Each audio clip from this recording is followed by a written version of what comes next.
As you say, it is a 5-part, one epic story. With losing Tosh and Owen in the last series was, I mean, completely devastating to all the characters. And but I think especially for Gwen, because it highlighted how dangerous the actual organisation of Torchwood is, and that nobody is ever safe there, and that bang, at any point you can be taken out. So that was kind of important. But in the meantime, we've done a stint on Doctor Who, and we've also done a Radio 4 drama, Torchwood drama. So the grieving for the two characters were kind of processed in those two things. So this time, there's absolutely no time for kind of reminiscing. It's from word go, it's boom, you know, it's the future. We've moved on and we've got to crack on with things. But what's lovely is that Gwen does keep a picture of Owen and Tosh on her desk, and there's a lovely scene where she comes in every morning and she says, you know, morning.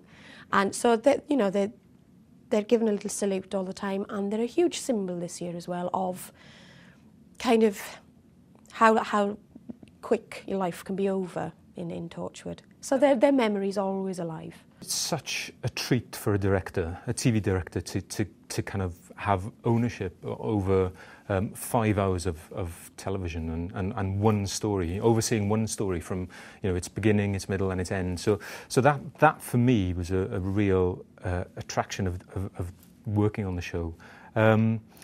And having 5 hours to develop characters, to develop relationships, to kind of build the tension and kind of build the history of a story is, I think, well, for me, it's a completely unique experience.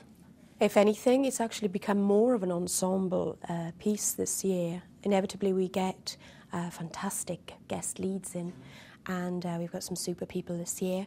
So it's very much them working as a complete, tight-knit team. They have no choice, because if they don't, there's a huge consequence to it. So they've all got their jobs to do, and they do it really well, and they do it together. I mean, I think in the past, I mean, there have been some really beautiful episodes of Torchwood, which I think you could very definitely describe them as cinematic.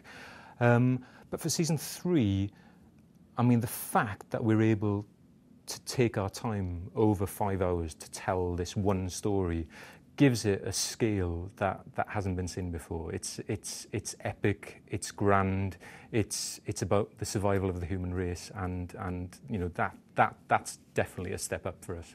Well, I think it would be fantastic if we did get another series, but I think it depends very much on how the third series is received. And if it's received the way we want it to be received, and inevitably it will be received, hopefully we'll get another series.